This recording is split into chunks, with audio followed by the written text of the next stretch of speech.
Mateus capítulo 15. A tradição dos anciãos. Então chegaram ao pé de Jesus uns escribas e fariseus de Jerusalém, dizendo: Por que transgridem os seus discípulos a tradição dos anciãos? Pois não lavam as mãos quando comem pão. Ele, porém, respondendo, disse-lhes: Por que transgredis vós também o mandamento de Deus pela vossa tradição? Porque Deus ordenou, dizendo: Honra a teu pai e a tua mãe, e quem maldisser ao pai ou à mãe, morra de morte. Mas vós dizeis: Qualquer que disser ao pai ou à mãe, é oferta ao Senhor, o que poderias aproveitar de mim, esse não precisa honrar nem ao seu pai, nem a sua mãe.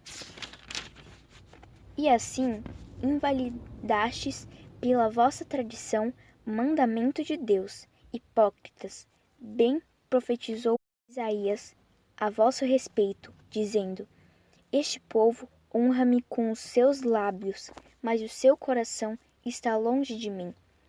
Mas em vão me adoram, ensinando doutrinas que são preceitos dos homens. E chamando a si a multidão, disse-lhes: Ouvi e entendei. O que contamina o homem não é o que entra na boca, mas o que sai da boca. Isso é o que contamina o homem. Então, acercando-se deles, os seus discípulos disseram-lhe: Sabes que os fariseus, ouvindo essas palavras, se escandalizaram? Ele, porém, respondendo, disse: Toda planta que meu Pai Celestial não plantou será arrancada. Deixai-os, são condutores cegos. Ora, se um cego guiar outro cego, ambos cairão na cova.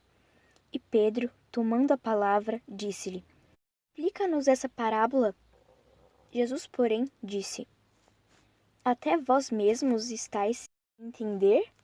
Ainda não compreendeis que tudo que entra pela boca desce para o ventre e é lançado fora? Mas o que sai da boca procede do coração, e isso contamina o homem.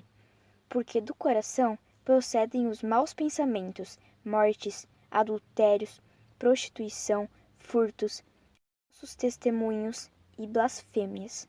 São essas coisas que contaminam o homem, mas comer sem lavar as mãos, isso não contamina o homem. A mulher cananeia. E partindo Jesus dali, foi para as partes de Tiro e de Sidom. E eis que uma mulher cananeia, que saíra daquelas cercanias, clamou, dizendo: Senhor, filho de Davi, tem misericórdia de mim, que minha filha está miseravelmente endemoninhada. Mas ele não lhe respondeu palavra. E os seus discípulos, chegando ao pé dele, rogaram-lhe, dizendo: Despede-a, que vem gritando atrás de nós. E ele, respondendo, disse: Eu não fui enviado senão às ovelhas perdidas da casa de Israel. Então chegou ela e adorou, dizendo: Senhor, socorre-me. Ele, porém, respondendo, disse: Não é bom pegar o pão dos filhos e deitá-lo aos cachorrinhos. E ela disse: Sim, Senhor, mas também os cachorrinhos comem das migalhas que caem da mesa dos seus senhores. Então respondeu Jesus e disse: Ó mulher, grande é tua fé. Seja isso feito para contigo como tu desejas. E desde aquela hora a sua filha ficou sã. A segunda multiplicação dos pães e peixes. Partindo Jesus dali, chegou ao pé do mar da Galileia, e subindo ao monte, assentou-se lá. E veio ter com ele muito povo. Trazia coxos, cegos, mudos, aleijados e outros muitos.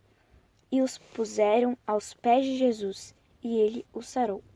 De tal sorte que a multidão se maravilhou vendo os mudos a falar, os aleijados sãos, os coxos a andar e os cegos a ver.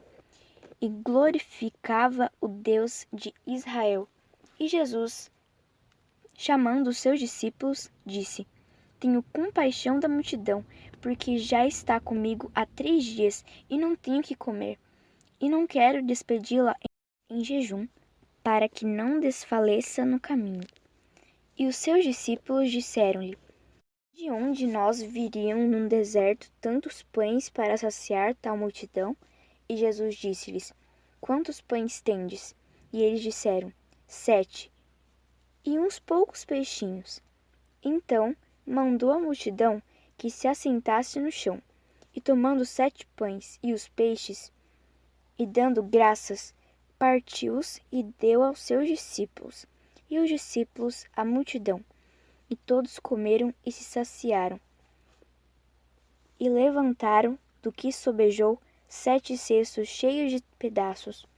Ora, os que tinham comido eram 4.000 homens, além de mulheres e crianças. E tendo despedido a multidão, entrou no barco e dirigiu-se ao território de Magdala.